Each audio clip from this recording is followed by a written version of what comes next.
मी महान तपस्वी चांगदेव हा क्रूर बाजारात वाढून आता भयानक विषारी नागाला दाबतो त्याचा भीती देतोय. कुठे आहे कुठे आहे तो कुठे आहे तो नेरेकर कुठे आहे?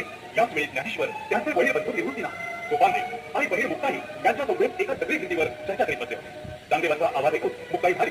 अरे दादा बस बस तुझ्या वेगळी कोणीतरी मदत नसते काय?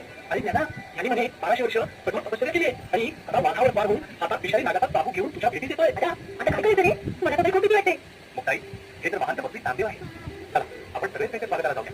नको दादा मला जाण्याचा खूप कंटाळा आलाय. होय दादा मला या भिंतीवर मुकायचा कंटाळा आलाय. आता आपण करायचंय काय? दादा आपण या भिंतीवरच चांगदेवाला भेटायला जाऊ. त्या चांगदेवाचं घर वापस करणं गरजेचं आहे. चल भिंती चल आम्हाला चांगदेवाला घेऊन चल.